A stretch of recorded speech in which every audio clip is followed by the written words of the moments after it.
Most problems in mastering have nothing to do with the plugins you are using.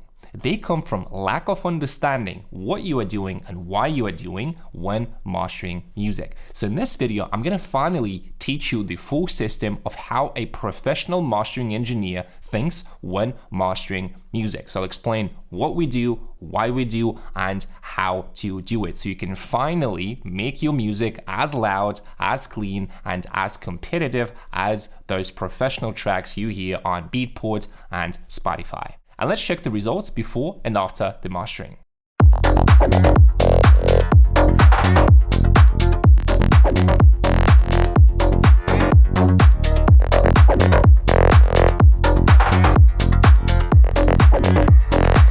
And if you want to work with me as your music coach, check the links in the description. You can learn more about the program and check the results my clients are getting. So let's get started with the video. Let's start by defining what mastering is and what mastering isn't. I want to start with what mastering isn't because there's where a lot of people are getting it wrong. And when I was a beginner, I also got it wrong. So mastering is not fixing bad ideas or your mix. It is not a magic process and it is not changing the track, right? So when I was a beginner, I often was thinking that mastering is some sort of this like last thing that is going to make my track sound 10 times better. But in reality, mastering will not change the track. Mastering will not improve a bad idea.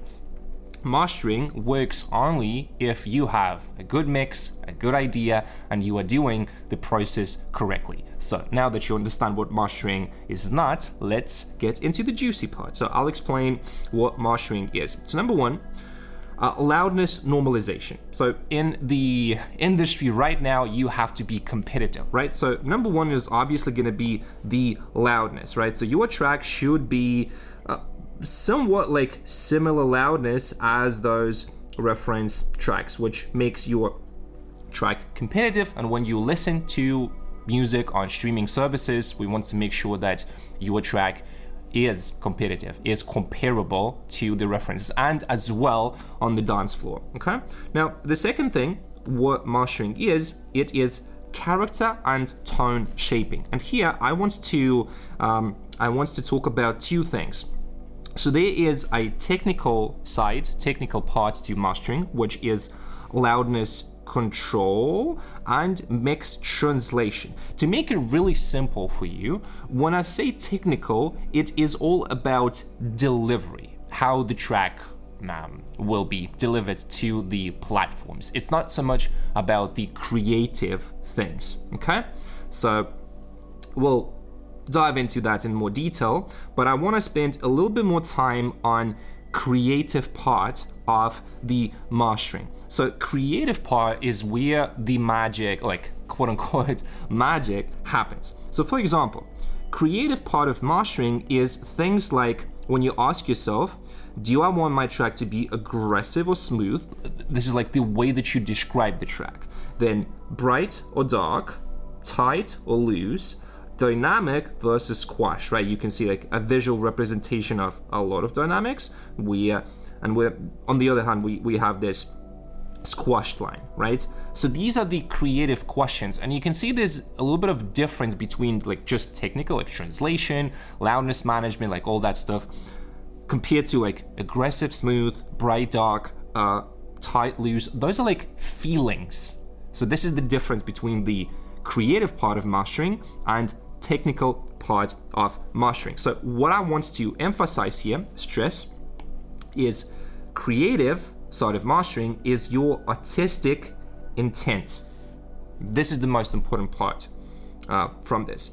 And now the key takeaway from this part is one tool can be both technical or creative, depending on why and how you use it. This is something that I want you to understand. And now let's jump into the actual like thinking process so you can understand the logic. Oh, actually, there's one more thing that I wanted to talk about. The third, like step 3, or like the third part of like what mastering is, translation check, right? So number one is gonna be the balance, and it's kind of similar to the technical. Does my track sound good on all systems? Does the track feel alive? So does it have groove? Does it have breath? Like, does it feel like, oh, it's moving me and so on? And another big thing when it comes to translation is the intention. And this is a big one. And unfortunately, this is where a lot of people, especially when you are a beginner, you might get trapped in it. So, does the track sound like I want? Would I release it? So, for me, at least how I think, you can have a different opinion.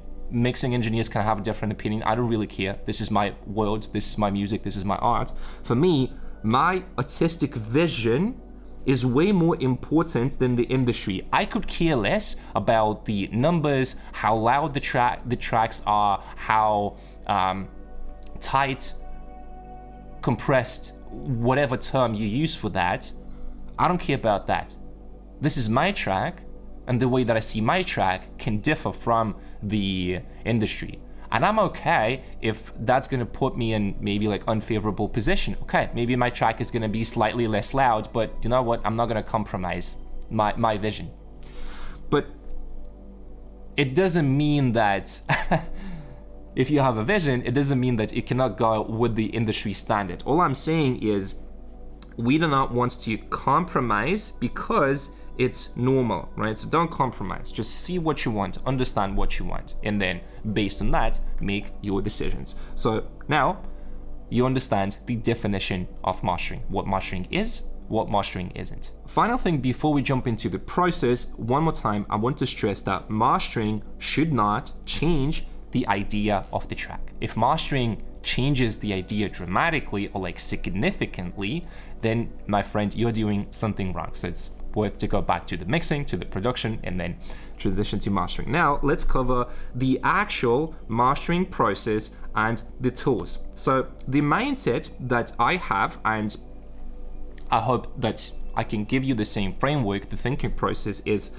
I do not, let's zoom, I don't start with plugins, I start with how the track should feel, and then choose the tools for that. Right? And a lot of times people do it like in the wrong way, unfortunately, and you're ruining your track just because you're not really thinking the right way.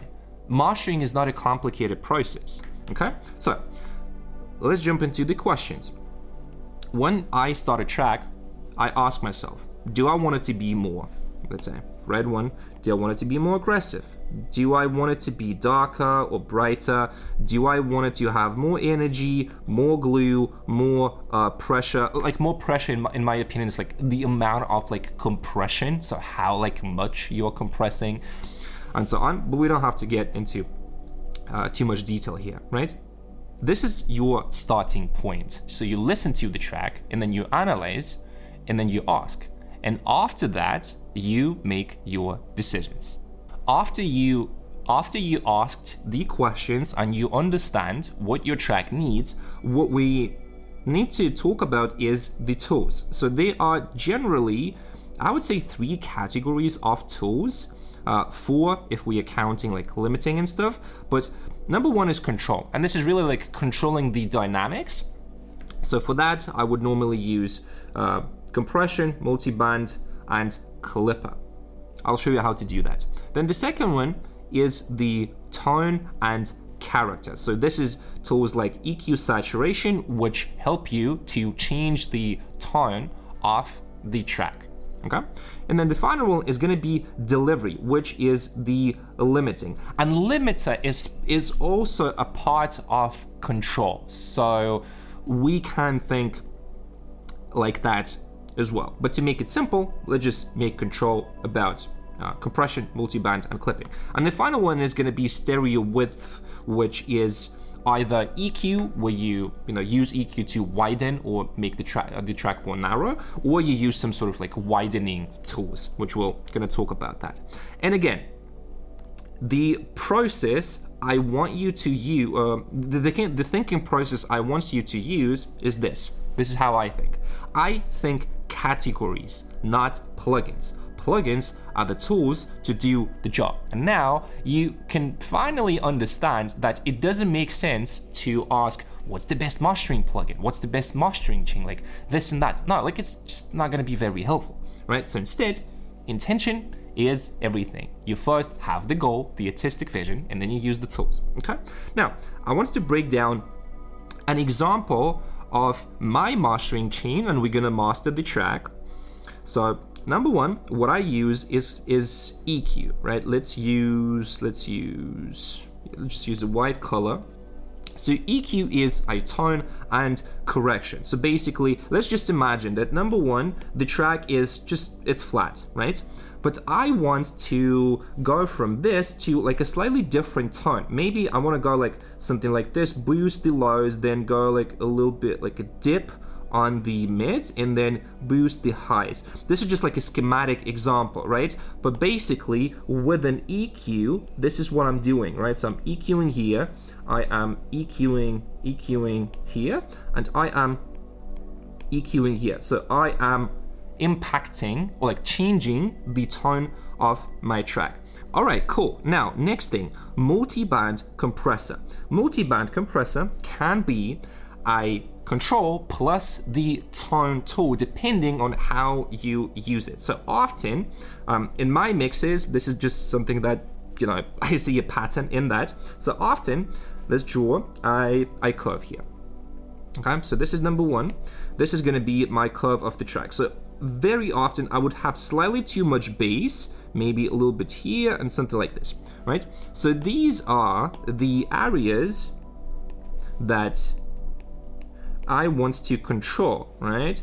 So what we are doing here is I am using multi-band MB to go from this shape to something a little bit more like this. So I am smoothing the low frequencies. So now it looks something like this and like this. So what we just did, we compress the signal, and when you use a multi-band compressor, it can work as an EQ, which makes it a really amazing tool, and I love it. Honestly, for electronic dance music, it's one of the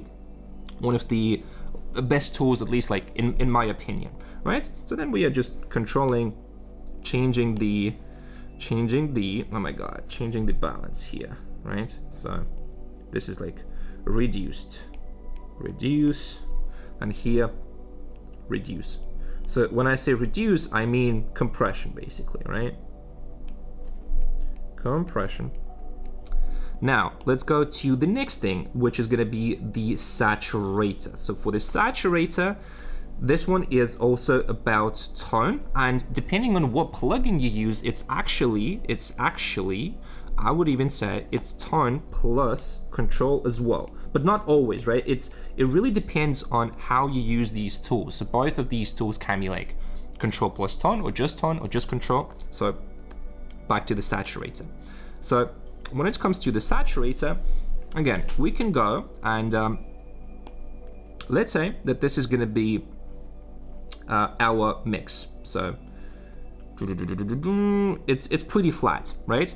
But with saturation, I can see like, okay, let's say I want more air. So what we're gonna do here is we gonna use saturation, and we are going to saturate the highs, and with saturation, we're gonna bring this up, okay? Bring up. And it works in a slightly different way compared to an EQ. I'm not gonna go and explain what it does because the video is gonna be very long. It's just slightly different. It also boosts, but in a different way. Like it adds harmonics to the sound. So this is what saturator allows me to do, okay? And then another thing that saturator can do, for example, let's say if you have a sound here, right? So this is the dynamics. So this is one, okay? We can go from this to this, which is gonna look something like this.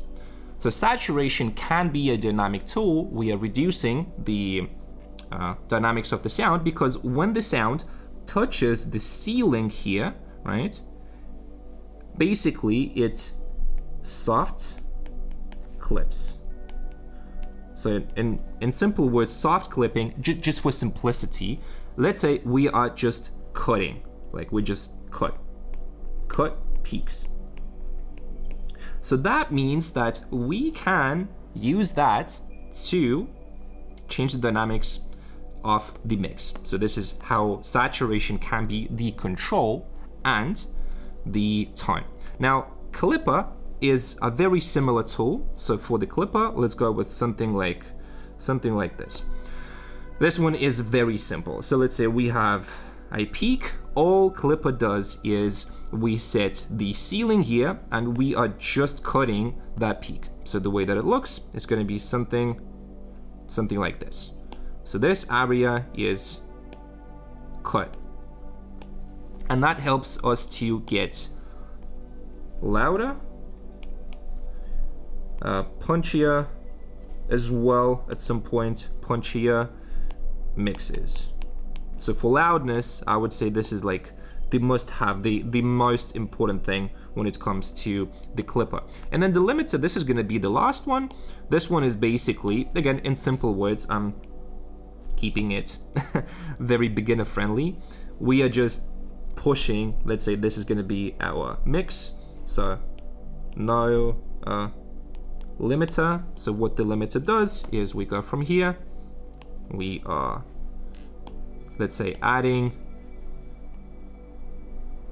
this is desired loudness, okay? And again, this is like a very simple way to think about the limiter. So this is basically what each tool does. And now you should understand the full picture. Okay, let's jump into Ableton and start the mastering process. So this is the pre-mastered version. Sounds pretty good, pretty clean, but not perfect. Definitely a lot of room for improvement. So real quick test.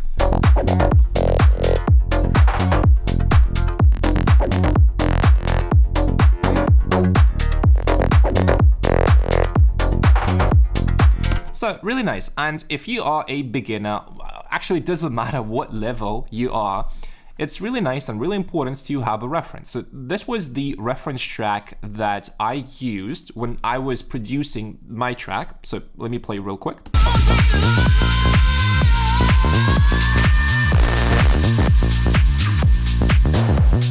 So we're gonna use that as a guideline just to understand what a good commercial mastered track sounds like. So now, listening to my mix, these are the questions that I want to ask, right, following the framework. So what do I feel and what do I want on my track? Oops.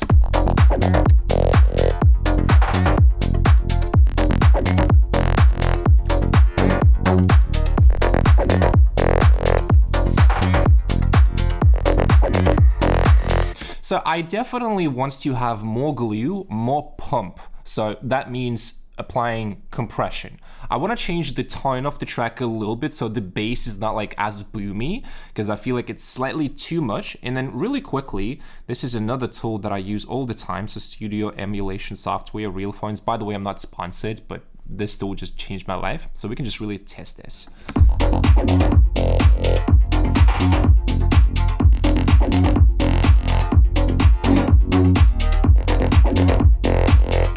So yeah, same thing, a little bit more glue, reduce the bass, more pump, and slightly wider so the track sounds more cohesive, okay? So let's start with number one, which is gonna be the EQ, and I'm gonna put everything here. So this is the group with my mix, but we treat that as the master. So this is the master.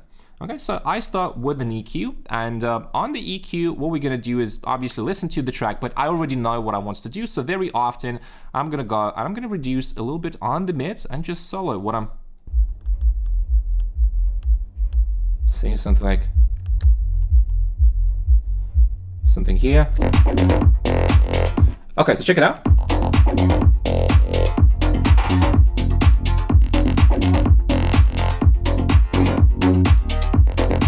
So what this cut allows me to do is to reduce the low frequencies without killing the bass. So it's not really doing that much, but it definitely cleans the mix. The ninja trick you can do here is a dynamic EQ, because then it will work only when the mix goes above the certain like threshold level. Okay, let's do that actually. I think it's going to be a little bit better. Actually, I prefer that. Something soft.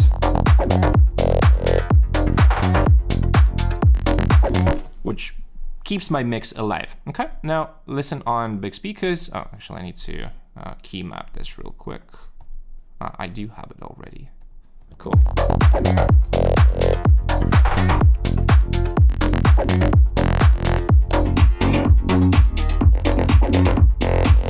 Okay, cool. Now we can shape the mix a little bit more. So what do I feel? We can compare. We need to put that to external out, actually.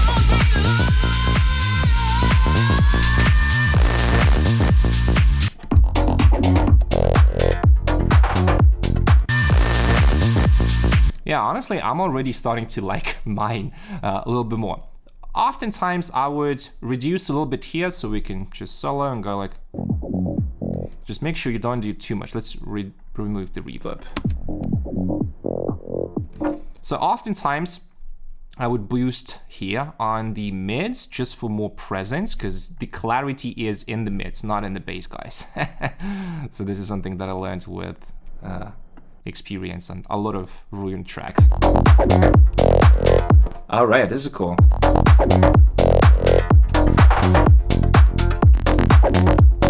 Okay, and honestly, I stopped listening to rules. I stopped listening to other people like, do this, don't do that. This is like what you should not do. Like, fuck that. Like, this is my mix. I do whatever I want to, and I could care less about what other people have to say. So we're just gonna go, and I'm showing you like raw and uncut process here. So 0 fucks.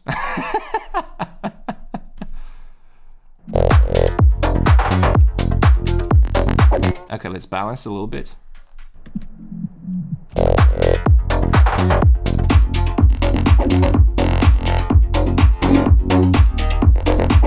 All right, this is pretty cool. You can also see that I'm using mid. This is the mid band, so I want to EQ separately the mid and the side. So low cut, usually, and we can get rid of something around like 150-ish, like around here, because everything that is below this area, it is not really needed. Maybe just a little bit less. Then we can reduce a little bit here, just to bring up the clarity on the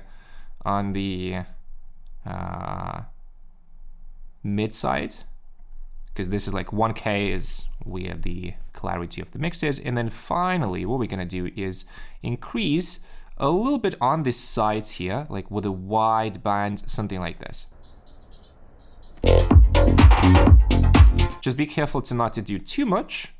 And that's kind of it.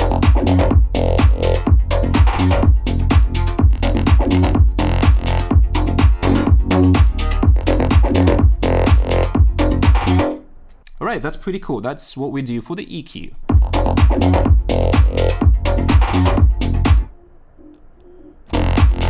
Okay, let's check before and after. So this is before.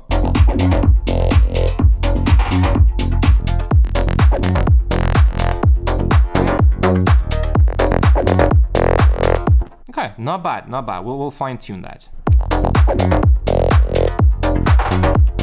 Pretty good, but it's fine. I can change it later, but this is the first step with the EQ. Now, let's get into the juicy part, which is gonna be the multi-band compressor. Ah, I love multi-band compressor. So this is the first thing that I usually do. So number one, we are controlling the lows. So let's check here, and we just listen, okay? I don't know if this is right or wrong, but my mixes sound good in the club. So what I do here is 6:1 ratio, slightly more, because this is the soap. We do not need a lot of like energy and stuff on it. It's not really needed. And let's listen. And sometimes you can compress quite a lot. So we can do hard knee. And then the goal here is to find the attack and release settings to make it tight. I would say something like around here. I don't like the fastest one though. I like leaving a little bit. I think like this is cool. So what this thing does, it now works as a control and tone tool. So we are reducing the bass, and I'm not going to be boosting that back because I'm intentionally doing that. Now let's do the low mids, or like this is the sub, and this is like low mid / bass kinda. So this is going to be around like 300. Sometimes I do till 400. We can just solo and listen. Probably 300 because that makes more sense. Okay, and for this part, I usually like to have a little bit more attack and release to let it punch a little bit more.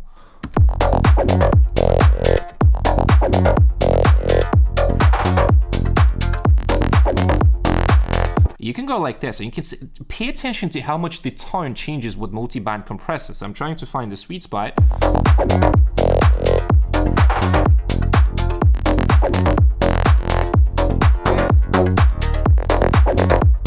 And then we can adjust.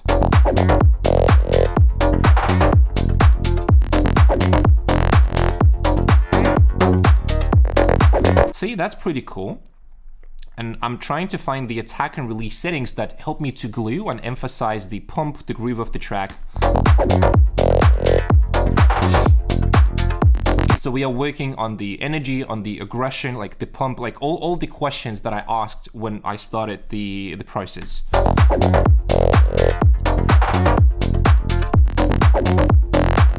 Okay, cool. Now let's do the mids. The mids gonna be right around here. I don't always do like all the bands, but lately I just started liking it. But again, just demonstrating basically. So these are the mids. For the mids, I don't want to compress them a lot. So that's gonna be like pretty slow attack, open.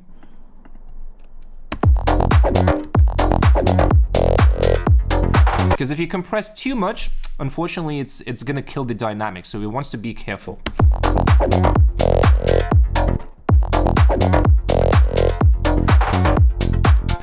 But the thing is, I'm gonna compress it, and I'm gonna show you the next steps how we can actually make it work.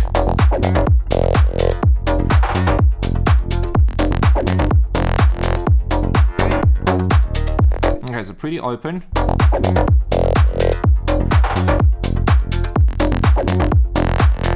Let's do like this. Somewhere around like...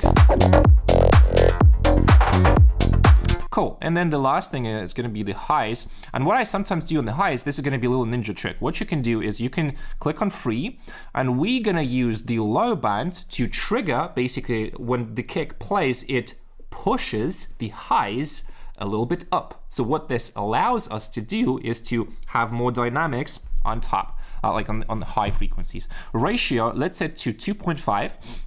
These are going to be pretty sensitive. And then we want to do, let's see what we can do. And I want to set this to mid as well, so 30% mid. Okay, check it out. Expand and push this up, something like 3 dB.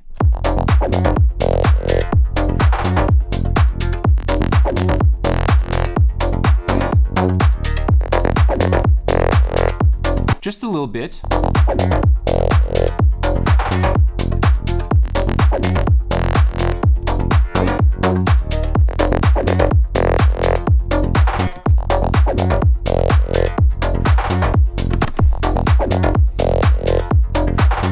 You see how much that impacts the mix.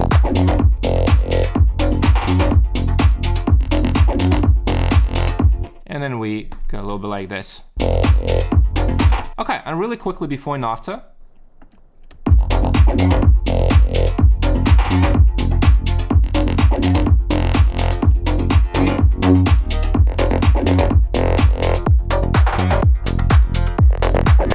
slightly too boomy, still not bad, not bad, okay? Now, the next step is gonna be saturation. So with saturation, I can show you a couple of things just to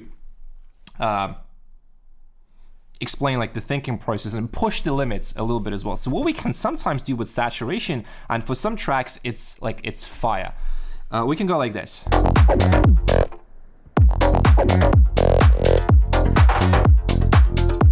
Give a little bit of that crunch, that distortion. It's super cool.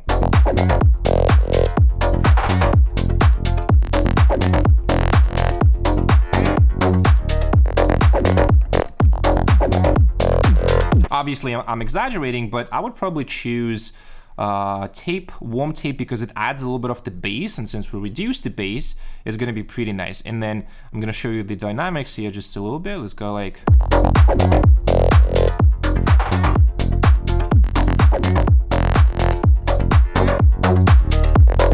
You see what saturation can do?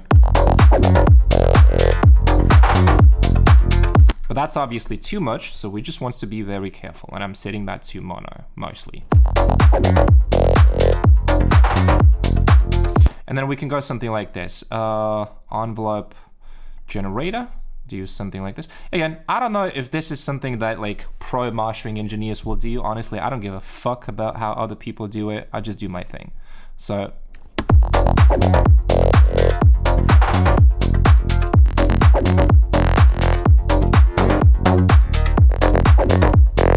So that adds a little bit of life to the mix.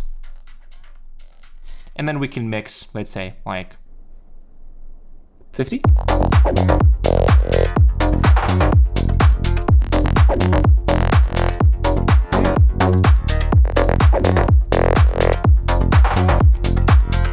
Yeah, around 50 is good. Okay, and this is the thing that you can do with saturation. If you really play with dynamics and all that stuff, it can sound very interesting, like very, very interesting, okay? And then you can also work with tone here. This is the EQ, but we're not gonna go through that. So before and after, this is before.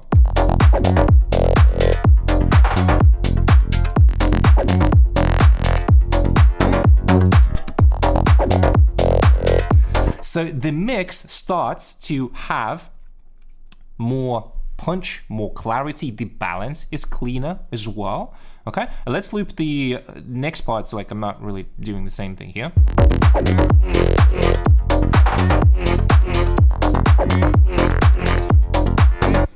Okay, the next thing that we can do, what I feel like I want to do, is, let's try just a little bit. Since we already compressed, I'm gonna be like very, very careful with what I'm doing here, because it's really easy to destroy the mix with compression. Actually, no, sorry, we're not gonna do compression. We're gonna do Portec style EQ. This is the analog EQ, the tone and the shape. Again, speaking of the tools. So I just want to clean the mix a little bit.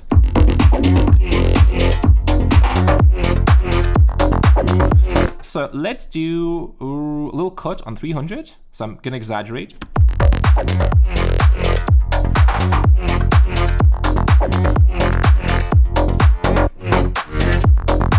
Then we're gonna do a little boost on like either 20 or 30 to give that nice sub. And since I compressed the bass, I can bring it back a little bit.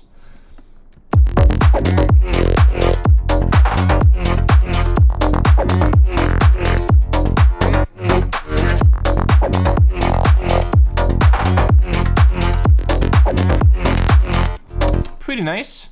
And then we can work with the highs as well, so get a little bit more of that air.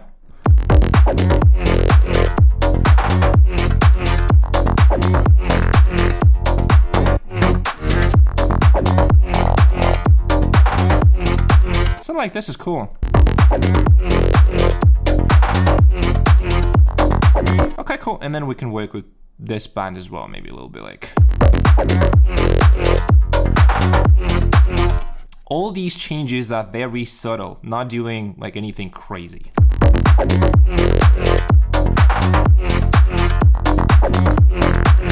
Okay, one more time, before and after, before.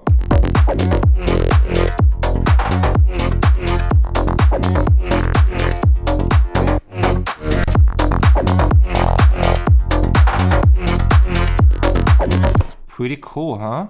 Okay, now, after that, let's apply a little bit of compression. So what we're gonna do here is sidechain, and then we're gonna go and we're gonna create a high pass, and we're gonna just compress this area of the mix very gently, because otherwise I'm gonna kill the dynamics. So I just want to have like a very long compression, excuse me, the attack. So the attack has to be very long, usually very soft, like 2.5-ish.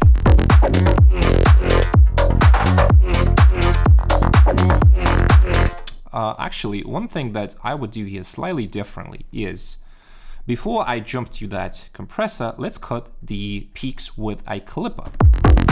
Because you can see there's a bit of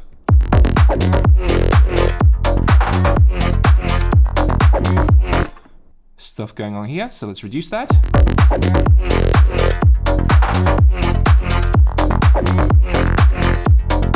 See, the sound does not change that much. At least like I'm not even able to hear like a massive difference. A little bit, yes, but we can push a little bit more. Okay, now it starts to distort, so let's go back.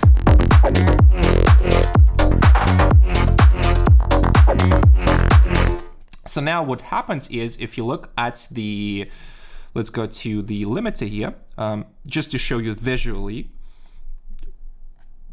before the clipper,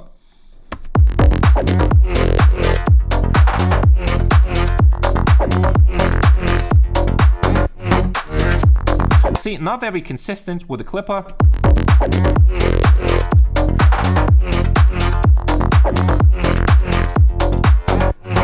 Pretty nice, right? Okay, let's loop the previous part here. And then we compress, okay? So very soft. Just to add the character, because this is the analog compressor. I really like the way that it sounds, so I just want to give a little bit of glue and change the, see, it's just like minus 0.75.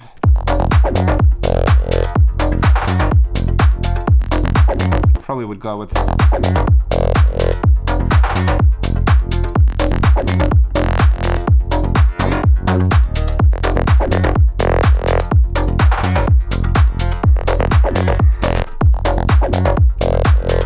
okay, we're not gonna make it too complicated.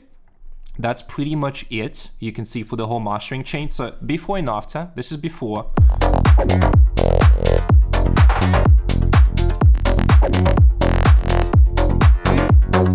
And this is after.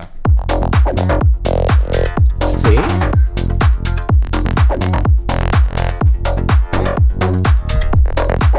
Okay, cool. Now, we want to give it a little test here by comparing that to the reference real quick.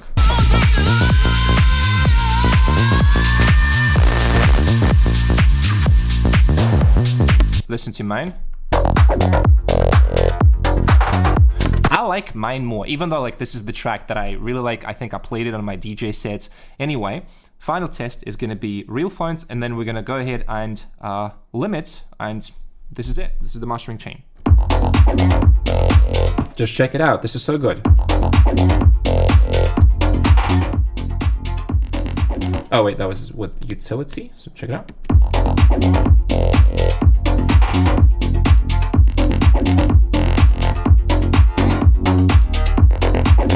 See, I didn't change the idea that much. I just emphasized, like I stressed what was already good, changed the dynamics, more glue, and that's it. Okay, now the final part is going to be the limiting, and this is where the most interesting part is going to be. So let's grab the limiter, and you want to make sure that you reduce the loudness on your system because it's going to be pretty loud right now. So what we're going to do is, for this track, I want to have like more punchy characters. So let's start with something like this. This is what I want.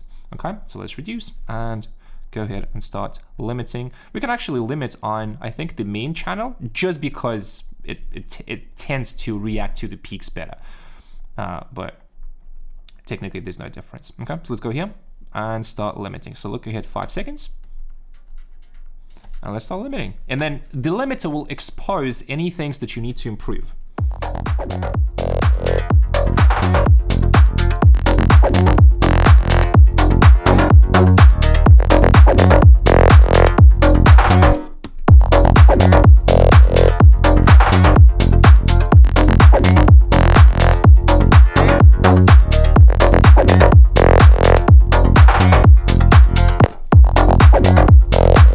Okay, so check the loudness right now.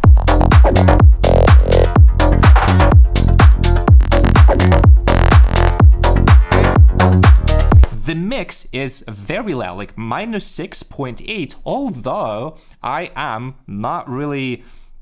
didn't compromise, I didn't overcompress. So you can see this is the, when you design the mix intentionally, like you make the right mixing and production, arrangement, sound design decisions, mastering is simple, mixing is simple, and that's it. Like these are the final settings. The only thing that we can try is just maybe try like a different dynamic all around. We can try aggressive just for fun.